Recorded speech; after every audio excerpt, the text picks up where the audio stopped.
का नाम है द हार्बर। ये एक सच्ची घटना पर आधारित कहानी है। तो ये समय चल रहा है वर्ल्ड वॉर 2 का, जब जापान ने अमेरिका के पर्ल हार्बर पर हमला कर दिया था, जिसके बाद उस समय का मिशन था कि अपने प्लेन को भेजकर जापानीज पनडुब्बी को ढूंढकर उन्हें खत्म करे। और इसीलिए आज एक यूएस प्लेन अपने मिशन पर जा रहा है। लेकिन प्लेन के अंदर बैठी 3 लोगों के लिए मुसीबतें बढ़ती जा रही है, क्योंकि पायलट हेराल्ड को पता चलता है कि उनके प्लेन का फ्यूल खत्म होने वाला है। इसलिए वो अपने पीछे बैठे बॉम्बेडियर टोनी से पूछता है कि क्या हमें सारे हथियारों को नीचे फेंक देना चाहिए, जिससे कि प्लेन का थोड़ा वजन कम हो जाए।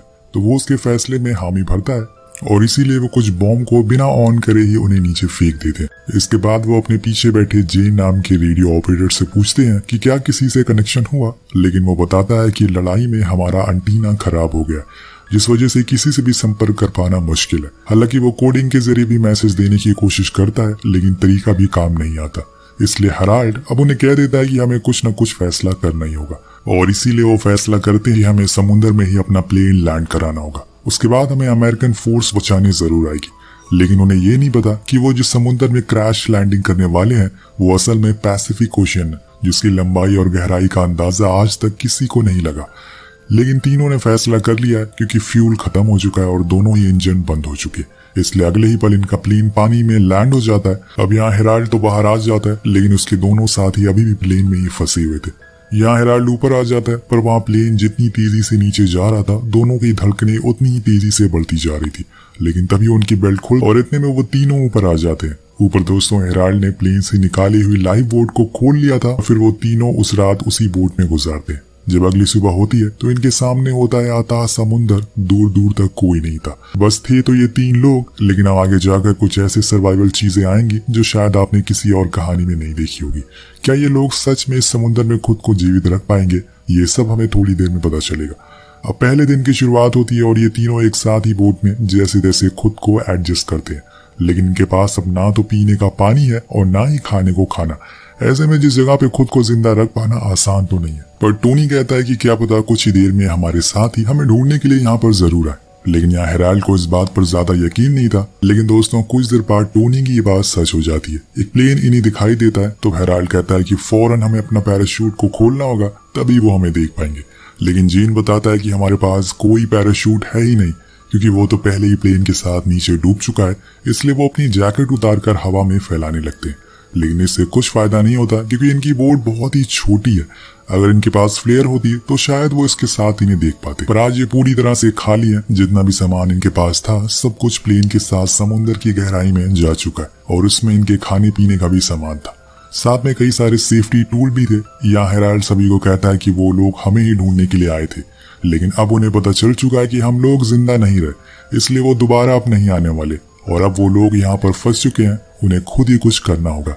इसलिए वो अपने जूनियर से कहता है कि हमें अपने सामानों को कम करना होगा, क्योंकि इस बोट में जगह बहुत कम है। इसलिए वो लोग अपने शूज को उतार देते हैं और पानी में फेंक देते हैं। लेकिन हेराल्ड ऐसा नहीं करता। जब इसके पीछे की वजह वो दोनों उसे पूछते हैं, तो वो बताता है कि अगर हमें कोई आइलैंड मिल गया तो हमें उस जमीन पर जूतों के साथ चलना होगा, ताकि वो मदद ला सके। इसलिए मैंने ऐसा किया। अब उन्हें ये बात सही नहीं लगती, ऐसा उनकी शक्ल से साफ पता चल रहा था। खैर अब आज का दिन जैसे तैसे निकल जाता है, पर असली परीक्षा तो रात में होगी, क्योंकि ऐसे घने अंधेरे में खुद को समुद्र के बीचों बीच अकेले जिंदा रख पाना आसान तो नहीं होगा। इन्होंने सुबह से कुछ खाया पिया भी नहीं है। तभी हेराल्ड उनसे कहता है कि क्या तुम्हें पानी पीना है। अब वो दोनों हैरानी से उसकी ओर देखते हैं कि इसके पास पानी कहाँ से आया। तो दरअसल वो अपने शूज में अपने ही यूरिन को बाहर निकाल कर पी रहा था, क्योंकि उसे अच्छे से पता था कि अगर उसने ये वेस्ट किया तो वो प्यास की वजह से उसकी मौत हो जाएगी। अब सुबह होती है और हेराल्ड उन्हें सच बता देता है कि हम लोग यहाँ पर फंस चुके हैं, और ऐसे में खुद को जिंदा रखने के लिए वो सब करना होगा जो आज तक किसी ने नहीं किया। हेराल्ड एक शानदार पायलट है, इसलिए उसे डायरेक्शन के बारे में काफी अच्छी जानकारी है। वो उन्हें बताता है कि यहाँ से 900 मील हवाई आइलैंड दूर है और हमारे पीछे साउथ अमेरिका है, जिसकी दूरी है 3000 मील। इसलिए हमें हवाई की ओर जाना होगा, और वहां पहुंचने के लिए हमें कम से कम 1 हफ्ते का समय लगेगा। तो टोनी कहता है कि ये कैसे मुमकिन है, ऐसे 1 हफ्ते में हम लोग तो भूख और प्यास की वजह से मर जाएंगे। पर जेन उन्हें समझाता है कि हम लोग पानी में हैं और यहाँ मछलियां हैं जिसे पकड़कर खुद की भूख हम मिटा सकते हैं। इसलिए वो अपने पास जितने भी सामान होते हैं उन्हें इकट्ठा करके और फिर उनसे एक ट्रैप बनाते हैं। उसे पानी में फेंक देते हैं। कुछ ही समय के बाद उनके ट्रैप में एक मछली फंस जाती है, लेकिन जब वो उसे ऊपर खींचते हैं तो उसमें लगा हुआ ट्रैप भी गायब हो जाता है। और इन्हें ये याद रखना चाहिए कि ये किसी नदी के ऊपर नहीं है, बल्कि पैसिफिक ओशियन के ऊपर है, जहाँ कुछ ऐसे जीव घूम रहे हैं जिनकी भूख इंसानों को खाकर भी खत्म नहीं होती।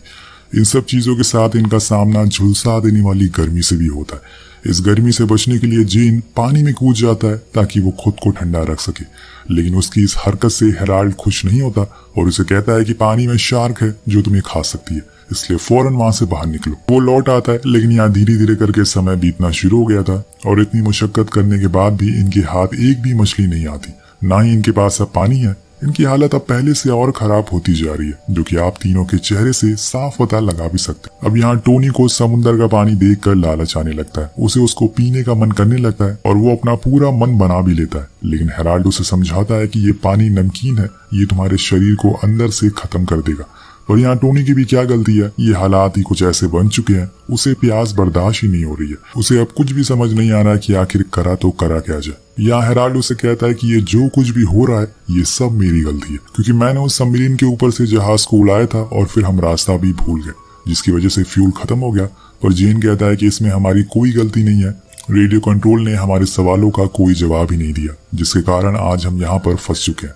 उनकी बातों से आप अंदाजा लगा सकते हैं कि तीनों में कितनी अच्छी अंडरस्टैंडिंग है और ऐसी जगह में ऐसी ही सूझबूझ की जरूरत पड़ती है जो इन्हें यहाँ पर जिंदा रखेगी। इसी बीच हेराल्ड को याद आता है कि उसके पास एक पेंसिल है जिसकी मदद से वो एक चार्ट बना सकता है, जिससे कि इन्हें आइडिया हो जाएगा कि इस समय पर ये कहाँ पर है। लेकिन उसके पास कोई पेपर नहीं है और इसीलिए वो उस बोर्ड पर ही मैप बनाता है और अपने उस साथ लाए बैग में से एक कंपास को बाहर निकालता है। उसे ये पता चलता है कि ये समय हवाई से 700 मील दूरी पर है, लेकिन इन्हें वहां तक पहुंचने के लिए हवा के साथ आगे बढ़ना होगा, तभी ये जल्दी वहां तक पहुंच सकेंगे, जिसके लिए इन्हें एक लंगर बनाना होगा। जिसकी तैयारी में ये तीनों लग जाते हैं और इन्हें एक आइडिया आता है।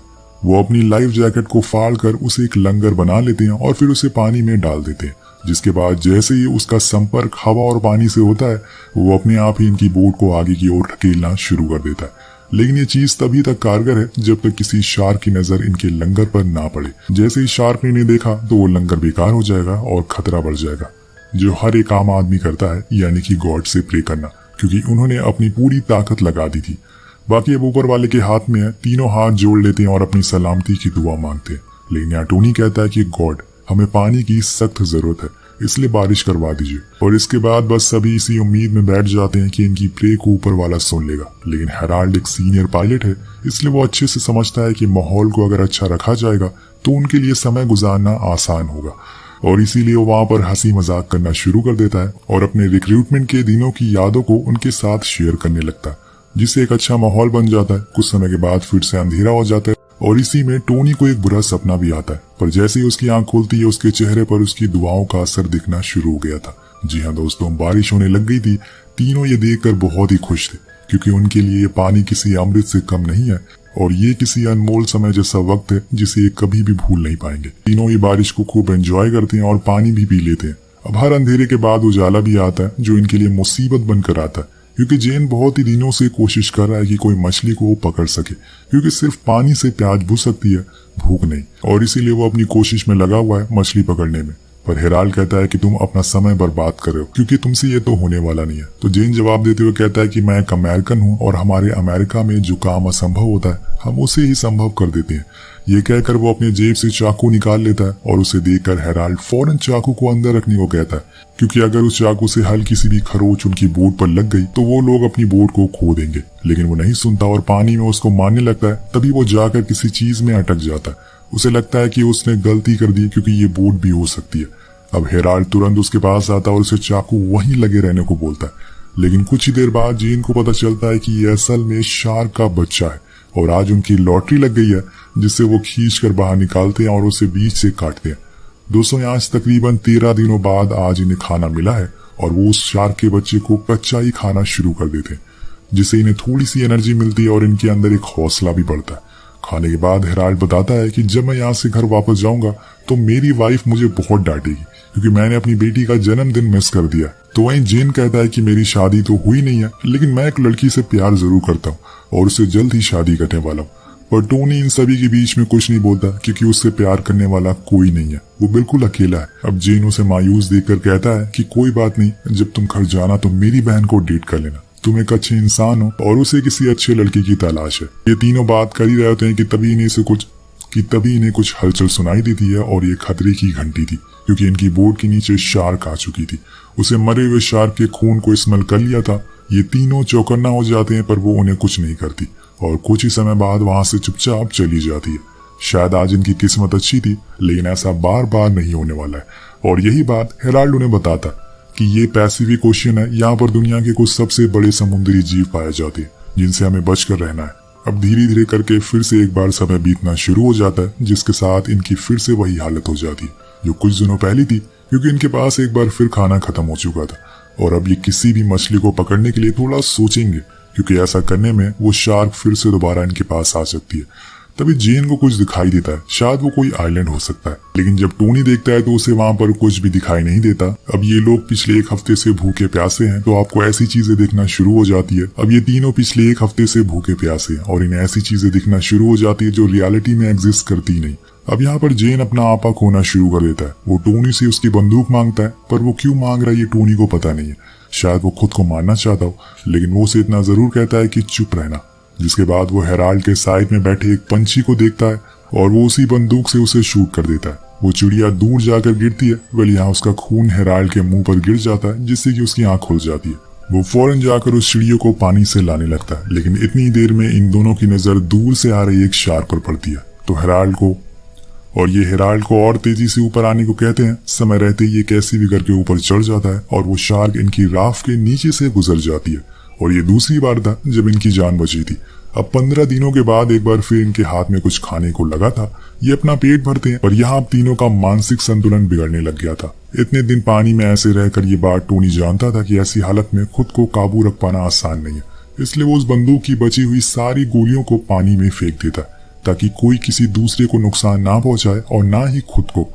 अगले दिन जब हेराल्ड सोकर उठता है तो देखता है कि दोनों में से कोई भी अपनी ड्यूटी पर नहीं है जो उन्हें दी गई थी, और कहता है कि तुमने मेरे ऑर्डर फॉलो क्यों नहीं करे। तो वो कहता है कि यहाँ पर ऐसा देखने वाला कोई नहीं है और हमें एक हफ्ते से ऊपर हो चुका है और अब हमें यहाँ कोई आइलैंड भी नहीं दिख रहा है। तुमने जो वो मैप बनाया था वो सही था या फिर गलत था। तो हेराल्ड कहता है कि मेरे दिमाग में उसकी एक प्रैक्टिकल इमेज थी, यानी कि दोस्तों वो पूरी तरह से कॉन्फिडेंट नहीं था असल में वो लोग कहाँ पर है। अब ये सुनकर उसके दोनों साथी बहुत गुस्सा हो जाते हैं और हेराल्ड से कह देते हैं कि ये जो कुछ भी हो रहा है तुम्हारी वजह से हो रहा है, क्योंकि तुमने हमारे प्लेन को आउट ऑफ रेंज लेकर चले गए, जिसकी वजह से हमारा फ्यूल खत्म हो गया और हम यहाँ पर पानी में लैंड कर गए। हेराल्ड जानता है कि ये गलती उसकी है, इसलिए वो अपनी गलती मान लेता है और सच कह देता है कि उसकी कुछ देर के लिए आंख लग गई थी और जब वो उठा तो बहुत दूर आ चुका था। वहां से वापस रेंज में जाने के लिए उनके पास पर्याप्त मात्रा में फ्यूल नहीं था और वो उन दोनों से रोते हुए माफी मांगता है। अब जो कुछ भी हुआ उन्हें भूल कर आगे बढ़ना होगा। अब जेन उस मैप को देखता है जो हेराल्ड ने उस लाइफ जैकेट पर बनाया था, जिससे वो हेराल्ड को देता है और कहता है कि ये हमारी आखिरी उम्मीद है।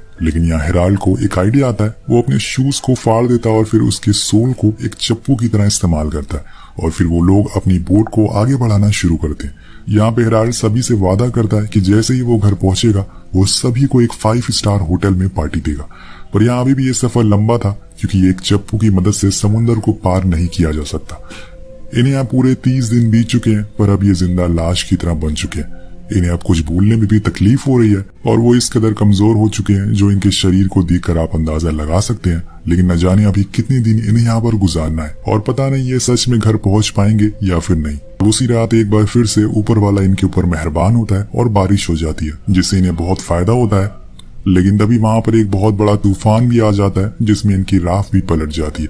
और सबसे डराने वाली बात ये थी कि टोनी को तैरना नहीं आता, इसलिए वो लोग उसे ढूंढने लगते हैं। लेकिन उसकी किस्मत अच्छी थी कि वो राफ्ट के दूसरी साइड आ चुका था, जिसके बाद तीनों ही जल्दी से उसमें बैठ जाते हैं और अगली सुबह इनके लिए यहाँ पर 32वीं सुबह होती है। ये पूरी तरह से बेबस हो चुके हैं। इतनी दिनों में जितनी भी चीजें इन्होंने बनाई थी, इकट्ठा करी थी बोट पर, वो सब तूफान में बह चुकी है, जिसमें वो मैप भी था। उधर जेन को टोनी की बहन के विजन आना शुरू हो जाते हैं। जब वो इस बारे में टोनी को बताता है तो वो कहता है कि तुम दोनों बहुत अच्छे कपल बनोगे। लेकिन यहाँ हेराल्ड उन दोनों की बातें सुनकर उनसे माफी मांगता है और कहता है कि मुझे नहीं पता कि ये सब इतना बढ़ जाएगा, मैं ऊपर जाकर गॉड को क्या जवाब दूंगा।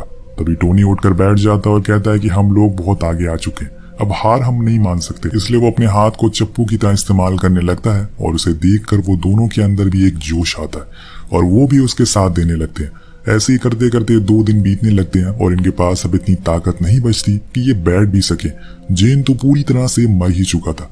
उधर हेराल्ड ने समुद्र का पानी पीना शुरू कर दिया था, क्योंकि प्यासे मरने से अच्छा है कि वो पानी पीकर ही मर जाए। इन्हें अब कोई उम्मीद दिखाई नहीं दे रही थी कि ये बच पाएंगे या फिर नहीं। लेकिन इसी बीच टोनी कहता है कि मुझे कुछ दिखाई दे रहा है। पहले तो सभी को एक विजन लगता है, पहले तो सभी को एक वहम लगता है, लेकिन जब तीनों उस चीज को देखते हैं तो ये सच में एक आइलैंड था, जिसे देखकर इनके अंदर एक अलग सी ऊर्जा पैदा हो जाती है। वो तीनों ये नजारा देखकर रोने लगते हैं और जोर जोर से चिल्लाते हैं और गॉड को उन्हें अभी तक जिंदा रखने के लिए शुक्रिया कहते हैं।